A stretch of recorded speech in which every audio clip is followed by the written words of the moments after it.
Hello. Today my lecture is depends upon the surface modification techniques which we are going to use for different types of nanomaterials. The thing is that in my last several lectures I have discussed about that why we are doing the surface engineering, what are the methods, how we are going to do the surface engineering.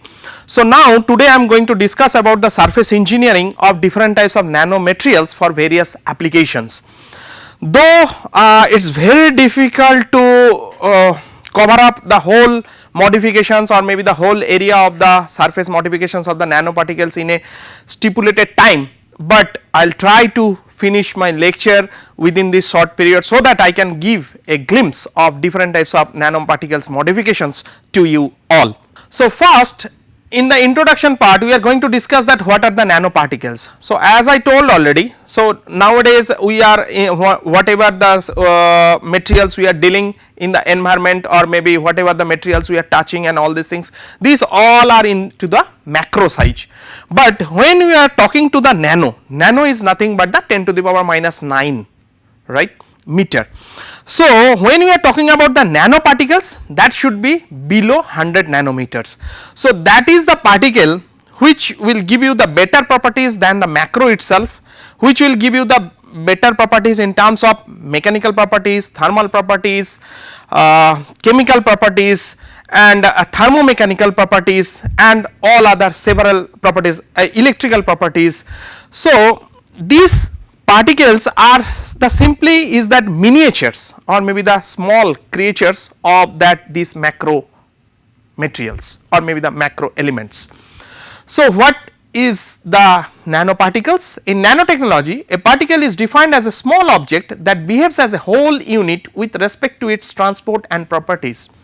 So here a small nanoparticles is acting as the head of the whole family, or rather I can say that whole of the whole macro system. Nanoparticles are particles having one of the dimensions below 100 nanometers.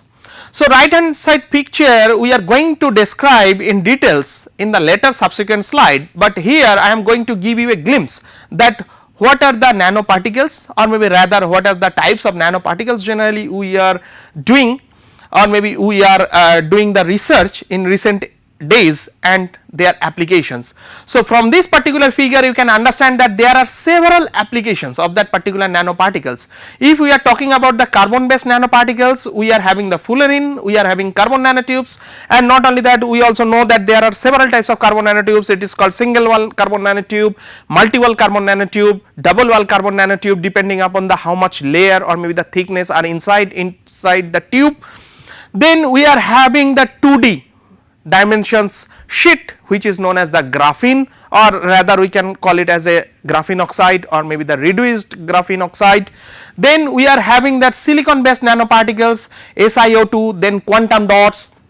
Then we are having that silver doped nanoparticles. Generally we are using these materials for the antibacterial applications, some solar cell applications. So say there are several types of things. Liposomes, we are having some polymer based nanoparticles which we are going to use for the targeted drug delivery or maybe which we are going to use some advanced technology where the macro system can't work or maybe can't sustain into that particular environment, but these nanoparticles can work fantabulously. So here first we are talking about the drug loading and delivery, antibacterial, antifungal and antiviral applications where we are using this kind of nanoparticles, biosensors, contrast agents for medical diagnostics and cell study, photoacoustic, photothermal or photodynamic imaging and therapy, magnetically assisted imaging and hyperthermia, bioseparations and purifications of bioactive substance and immobilizations, immunoassay and biomedical diagnosis. But here I have listed a very few. There are n number of applications where we can use this kind of nanoparticles. Next slide we are going to discuss that why we are going to use, or maybe rather we can say in this manner that why we are going to modify those nanoparticles. You see, each and every time whatever the material we are discovering or maybe whatever the material we are getting, that is having certain properties, right, but still we are going to make newer material every time. We are making some newer composites, we are making some newer alloys or maybe the blends. So the human nature of the human being is to try to develop the newer things every time. So, these nanoparticles, whatever the nanoparticles we are preparing today, maybe tomorrow it will not give you the result up to that much level. To acquire those results, we have to modify those nanoparticles so that we can get the better result than today itself. So, there are some limitations in the applications of nanomaterials because of their restricted behavior in the different solvents. Maybe today some nanoparticles is acting into some, or maybe we can make the solutions of the nanoparticles into some solvent, but tomorrow maybe that nanoparticle will fail into some newer solvent. So, for this we have to modify that nanoparticles, or maybe we have to modify those solvents which can readily accept these nanoparticles easily. Surface modifications of nanomaterials help to tune their properties for different applications in the field of nanotechnology. Surface properties determine the interaction among the components as well as the solubility and agglomeration behavior in the different solvents. Nowadays, when we are talking about the nanoscience, when we are talking about the nanotechnology, that means we are trying to use certain kind of nanoparticles inside the matrix, right. So, some people, there are two schools generally, one school they are calling it is a nanoparticle or maybe nanocomposites, and another school they are calling it as a nano reinforced composites. Rather, let us tell about the nano reinforced composites, because nanoparticles it is very tiny, which we can't see by our naked eyes, we have to see it by some kind of electron microscopy or maybe some kind of optical microscopy. So, whatever the material we are trying to prepare, that material is having a base material, and in that we are putting certain kind of nanoparticles over there. So, that is why people are telling it as a nano reinforced composites. So, when we are talking about the nano reinforced composites, so these composites is having certain limitations in terms of thermal properties, in terms of electrical properties, in terms of electrical properties, or maybe the mechanochemical process, or maybe the thermochemical process. So, when we are talking about the agglomerations, the biggest problem of using this kind of nanoparticles is called the agglomerations, because these all are the very tiny particles. When we are trying to put these materials into some matrix and we are trying to make certain kind of films or maybe certain kind of materials, they are making certain kind of clusters, they are jolting each other. So, that means the total nanoparticles they are making a groups, they are creating a agglomerations in one side, the total matrix it is going to the another side. So, what is there, when we are trying to get certain kind of properties, there will be some phase separations, because nanoparticle is into the one side and the matrix is into the another side. So, our main motto as a nanotechnologist, as a material scientist, our main motto is to make those nanoparticles that it should be homogeneously dispersed into the matrix, so that we can achieve the better result in terms of anything. To gain hydrophilic, hydrophobic, conductive, optical or anti-corrosive properties, these all are the very few properties are listed over here. There are n number of properties by which, by incorporating the nanoparticles, we can improve those results. So, here there are certain examples like this, that here we are going to make certain kind of core cell structure of silicon dioxide. So, first initially we are using the silicon dioxide materials, then we are using the APTMS. What is APTMS? The full form of that I will come into the subsequent slide or maybe the later. So, here we are trying to make the outer surface of that particular material active, so that I can add certain kind of nanoparticles or maybe certain kind of other materials at the surface of that particular material, so that I can make a barrier layer or maybe the coating, so that that material will be active, or maybe it will make certain kind of coating, so that it will not affect by the environment. Then in this particular case also we are using certain kind of PS polystyrene beads. Here also we are trying to modify this one by silica. Generally these all kinds of materials we are trying to use for the biomedical applications. So, here we are using certain kind of nanoparticles, we are doing certain kind of chemical functionalizations, so that we are preparing certain kind of active sites just outer surface of that nanoparticle, so that that active sites can easily absorb the other materials or maybe the other molecules, so that it will not be detached or maybe it will give you the better properties. Here also some typical trend for functionalization of nanoparticles using pendant functional groups. So, generally in a chemistry terms, or maybe the chemical engineering terms, we are calling pendant functional groups as a ligand. Okay. So, here we are trying to make the material. So, this was our initial material. So, we are trying to do some kind of surface modifications on top of that. So, layer by layer technique, we are trying to modify those materials. Here in the right side you can see there is some ligand free. So, that means the material whatever we have deposited onto that, it has gone into the interstitial side, but there is no active site available over here. But when we are talking about these materials, we are making so many layers, active layers onto that particular material, so that that material can make a protections against the environment, or maybe it can work with some other materials easily, because it depends upon the whatever the materials you are putting as a layer on top of that material. In the next slide we are going to discuss that there are several applications where we are going to use this kind of surface modified nanomaterials. I have given so many examples till now. So, rather we are trying to modify these nanoparticles in terms of mechanical, means for the aerospace applications, or maybe that missile applications, or maybe that rocket applications. So, in this particular case what we are trying to do, we are trying to modify that silicon carbide, nano alumina, and then we are using those materials, nanoparticles, into some aluminum matrix. Then we are making the outer surface of that any aeroplanes, or maybe that automotive parts, something like that. Or nowadays we are using Kevlar fiber. It is a one kind of polymer which is the toughest till today. So, whatever the polymer we are going to use, that polymer we are trying to make the outer surface of that aeroplane body, so that it can easily within half an hour from room temperature, or maybe the from environmental temperature, it can go up to the minus 50 or 60 degrees centigrade when it is flying above 30,000 feet or 45,000 feet from the ground itself. Next we are talking about the biomedical applications, we are talking about the targeted drug delivery, we are talking about the bone replacement, we are talking about the stent, we are talking about the nervous systems. So, there are n number of applications where we are trying to use these kind of modified nano fillers. Then we are talking about the electronics, we are making certain kind of sensors, actuators materials which can easily detect some kind of gases, toxic gases, or maybe some kind of mixed gases, or maybe humidity of that particular area, or maybe the environment.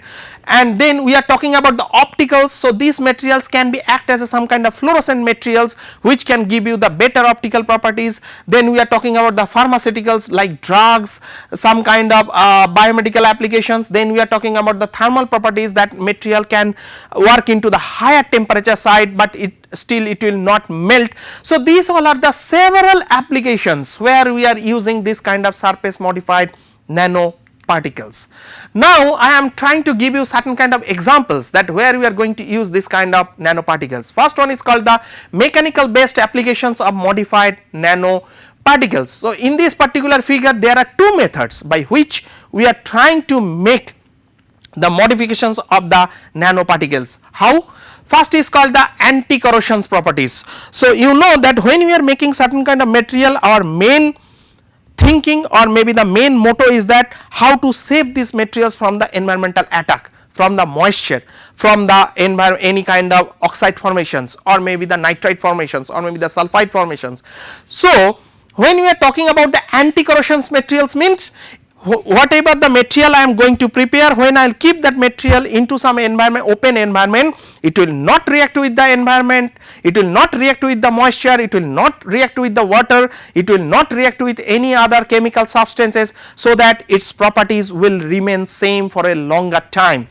So, development of nanotechnology based organic coatings to enhance anti-corrosion properties. So, what we can do, either we can make a certain type of coatings on our prepared materials, so that it will not directly come into the contact with the environment, or maybe we are trying to make certain kind of nanoparticles, rather modified nanoparticles, we can incorporate those nanoparticles into the matrix itself, so that when there will be some attack, these nanoparticles will make a self barrier inside the material, so that it will not react with the environment itself.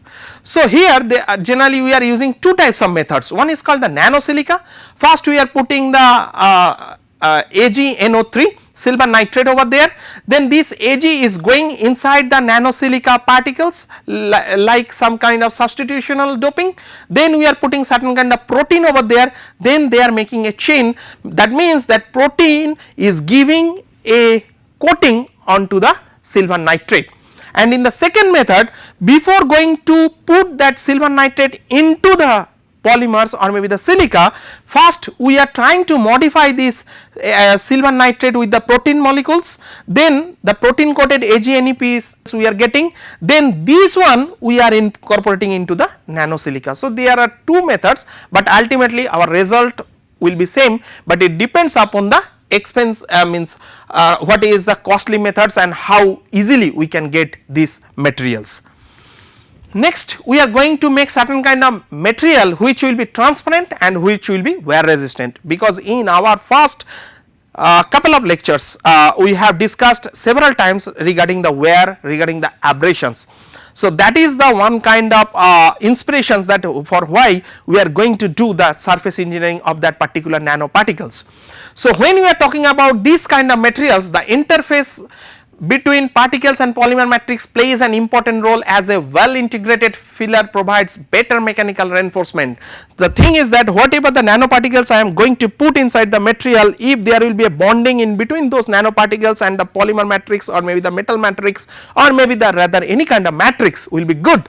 So, what will happen while doing any kind of mechanical operations, like if you want to put certain kind of load, if you want to put certain kind of pressure, or maybe you want to rub those materials, simply that nanoparticle will not detach from the polymer matrix itself, there will be certain kind of bonding. So, by doing this kind of modifications onto the nanofillers, we can save those materials from the wear or maybe the abrasion. Then when grafted with silane having reacted group, particles can be bound covalently to the polymer matrix by silane surface modifications. So, from this particular case you can understand that we are having that nanoparticles, then from outside we are making some kind of silane groups, so that silane groups easily can attach with the polymer, so that there will be a quick bonding or maybe the strong bonding in between the nanoparticles and in between the polymers, so that it can't be easily detachable. So, right hand side you can see certain kind of FESM image that titanium carbide iron based matrix composites. Generally we are using this kind of materials for the some kind of automotive parts or maybe some kind of engine parts or maybe bearings or maybe some kind of mechanical fasteners like this. Next we are going to use this kind of material for the biomedical applications. So, what are the requirements? Requirements for solubilization and bioconjugation of nanoparticles. So, most of the times pristine nanoparticles shows poor interference properties, presence of sterically accessible functional groups for bioconjugations, biocompatibility and non immunogenicity in living systems, stability in water for a long period of time. The biggest problem for these nanoparticles while we are using these nanoparticles for the biomedical application is called the toxicity. There are n number of nanoparticles are available there, but we can't use all those nanoparticles for the biomedical applications, because we do not know if we are going to use those kind of nanoparticles whether our body will accept those nanoparticles or not. So, before going to do this kind of research, before going to do this kind of applications, we have to go n number of research, n number of times we have to do that, whether that body can accept these materials or not.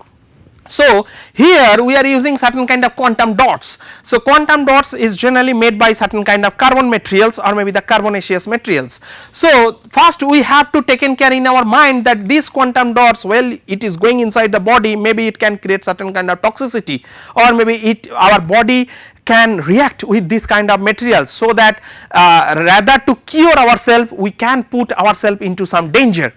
So, when we are talking about these quantum dots, we are putting certain kind of silver particles over there, but its luminescence property is going down, but rather while we are going to put certain kind of dye labeled anti-phospho tyrosine, so that time its quantum level or maybe the fluorescence property is getting increased.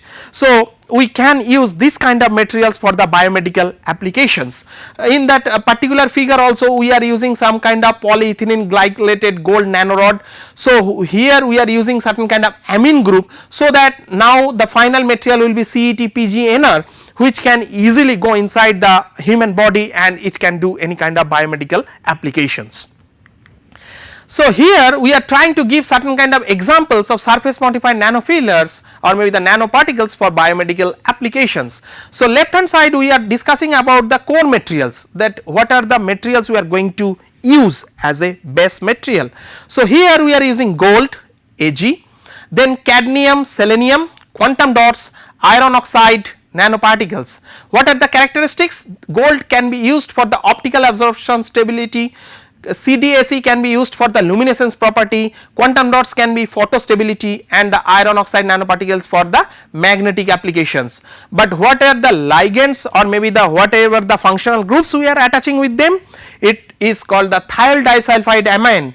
Why we are going to use? Because the application will be biomolecular recognition sensing. So directly we can't use this gold for this particular purpose. So we have to do some kind of modifications of these materials, then only we can get this kind of applications over there.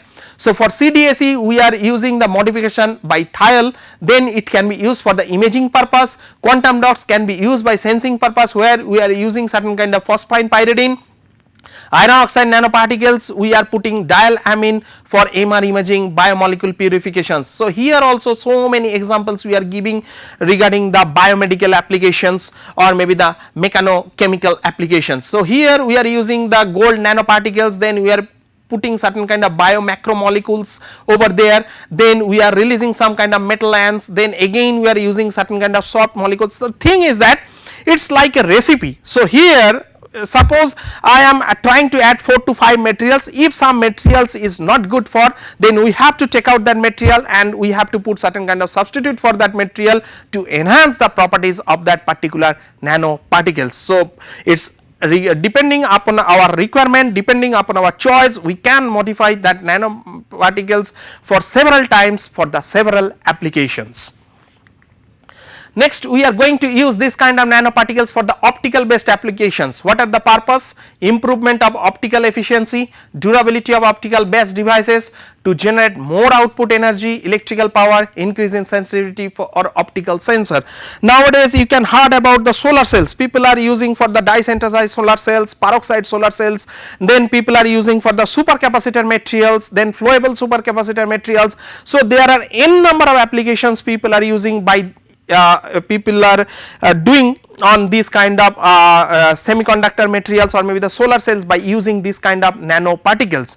So what we are doing, we are trying to modify those nanoparticles into the different way, either we are wrapping that nanoparticles into some other materials or maybe we are doing the coating of that particular materials by some polymers, then we are using those materials for the matrix, so that attachment will be good and ultimately the efficiency of that particular solar cell can be enhanced, or maybe that supercapacitor, the charge discharge capacity will be enhanced, or maybe we can use those materials for the hydrogen storage systems, we can use those materials for some kind of electronic chips or maybe diodes or maybe any kind of materials. So next we can use those materials for the magneto-optical sensor. So magneto-optic sensor is a device to take advantage of magneto-optical effects to detect the change in magnetic field or current strength. Not only that, by doing this kind of modifications, I am having some material which is insulator based, I can make that material in a conductive based. So simple, I can add certain kind of conductive nanoparticles inside that material, so that inside it can make certain kind of chains or bonds, so that it can easily pass the current through its. So PMMA grafted, polymethyl methyl acrylate grafted ferric oxide nanocomposites are the functional materials with magneto-optical properties. So here you can see that PMMA, it is a polymer, it does not have any magnetic properties over there, and it is a biodegradable polymer. Generally these materials we are using for making our lens or maybe that specs or maybe any kind of biomedical implants. So, these materials we are giving a grafting on magnetite nanocomposites and it is giving a super magnetic optical properties. What are the applications? High voltage network testing and monitoring, precision measurement, remote control, telemetry and automated control system. So, this material can be used for any kind of sophisticated instruments, any kind of the properties of these materials is fantastic, its repeatability and response is fantastic. So, these all are the different types of materials by which we are put here. This is the examples. So, we are having the magnetite oxide. First, in the outside we are removing this hydroxyl group, then we are using these materials with some MMA and 90 degree centigrade with TLI-RP, then we are giving a coating of PMMA layer onto top of that, so that that material can be used for the magneto-optical purposes. Next, other examples of surface modified nanoparticle in optical based applications are, we are using zinc oxide, we are using ferric oxide, we are using titanium dioxide, we are using certain kind of fibers, means basically it's the fibers is either maybe the natural fibers or maybe any kind of polymer based fibers. So, here we are using those materials for optical absorptions or maybe the photocatalytic properties, luminescence, optical activity, optical properties.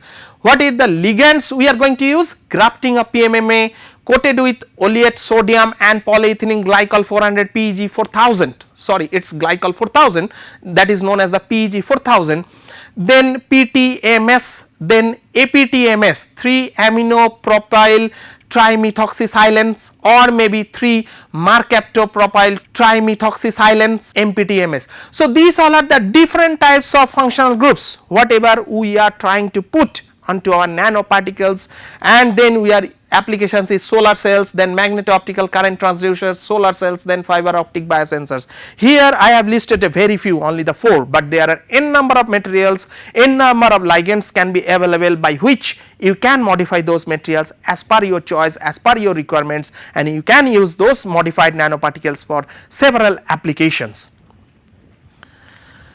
Next, we are using this kind of materials for some gas sensors. So, some electronic based applications of the modified nanoparticles, gas sensors. So, I will give you a small example. Few days back or maybe few years back you heard certain kind of news that in naval that INS Vikramaditya and INS another one I forgot that name.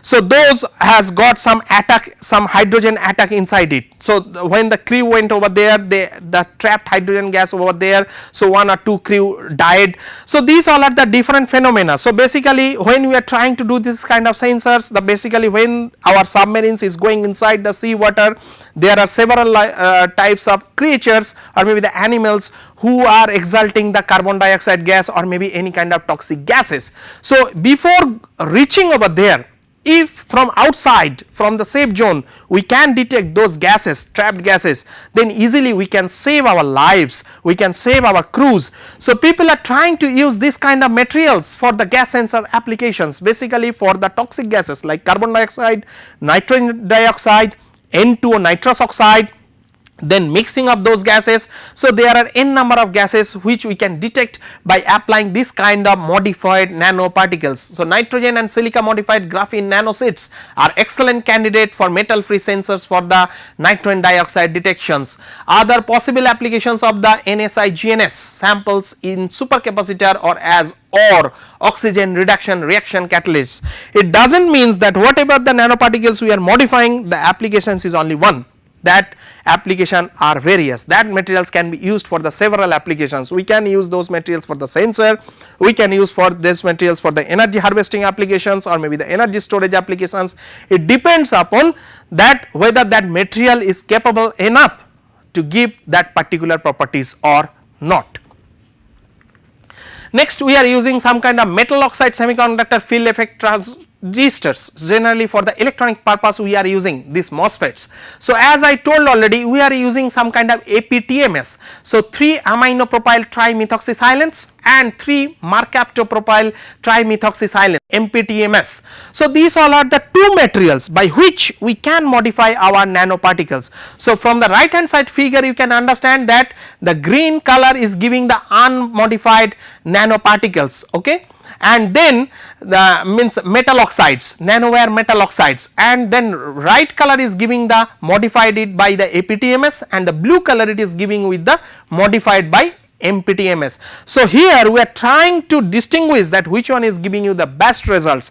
So, then depending upon the properties, depending upon the characteristics, we will choose the best one. And the left hand side also you can see that how layer by layer techniques we are going to modify this kind of MOSFET systems. So, here we are having that silicon nanowire, and we are trying to modify this silicon nanowire by APTMS and the MPTMS, and right hand side it is showing the results, that means the response curve of that particular sensors. Next, the other applications of these modified nanoparticles and future perspectives. Generally we can use this kind of modified nanofillers for the humidity sensor applications, where we can use these materials for making some thin film, and by which we can detect the humidity percentage into any environment. Then we can use this kind of material for the supercapacitor applications, or maybe rather I can say it for the energy storage applications. We can use this kind of materials for the lithium ion battery, which is nowadays a hot topic among the researchers. We can use certain kind of proton conductivity membrane, we can use this kind of materials for the lithium ion battery. Then we can use certain kind of solar cells, people are using that peroxide materials, dye synthesized solar cells. So, there are n number of applications by which we can increase the efficiency of that particular solar cells. We can use the materials for the nano generator, it is nothing but it is a simple thing that by pressing it that it will give you the current. So, you can use certain kind of carbonaceous materials. So, without having any piezoelectric crystal, that is the beauty of this research, is that without having any kind of piezoelectric crystals we can use. So, for worth mentioning that one of my scholars, she is now working on this and we have achieved some good results. Now, these all are the topics by which actually we are working in our labs, and we are getting some fantabulous results by using this kind of nanoparticles or maybe the modified versions of these nanoparticles. We are working on some kind of hydrogen storage, we are using that targeted drug delivery, so that directly I can use the medicine that which can directly go to that particular affected zone, not it can go into some good zone, means where there is no disease, so that there will not be any side effect. So, from outside we can easily detect those materials. So, these all are the various topics nowadays whatever we are working in IIT Roorkee in advanced composite lab. So, in summary I can tell you that nanomaterials and modified nanomaterials shows a promising technology in various applications. Various functional groups are used for surface modification of nanoparticles. Modification improve the inherent properties of virgin nanoparticles. Modification of nanoparticles provides opportunity to tailor their properties as per desired applications. In some cases improve the lifetime of virgin nanoparticle. In future modified nanoparticle properties can be improved through better modification technology. So, through my all lecture I have said that it is depend upon our requirement that which property we are going to need, then depending upon our need we have to modify those nanoparticles, we have to use those nanoparticles. Not only that, we can use those nanoparticles for several applications depending upon requirement, whether I need the best electrical properties, whether I need the best mechanical properties, whether I need the best thermal properties, or maybe the mixing of those properties, and whether that material will be cheap or it will be expensive, whether this will be lightweight or not. And not only that, it should be anti-corrosives, it should be antioxidant, it should not react with our body or maybe our skin or maybe our blood. So, there are n number of applications depending upon our requirement we can do this kind of modifications of these nanoparticles. And right hand side it is a small one, that applications of the nanoparticles. So, you can see that in the bull's eye the middle one is called the nanoparticles, it is surrounding by textiles, biomedicals, healthcare, food, agriculture, industrial, electronics, environment, renewable energy.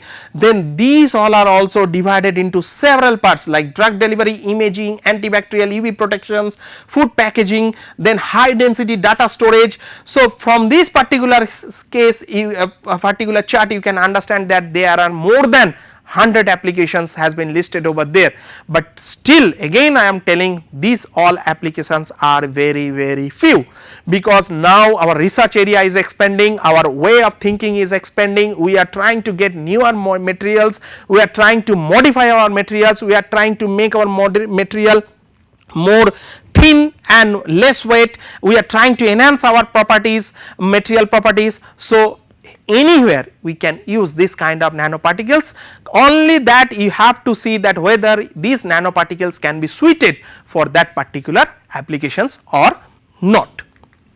Thank you.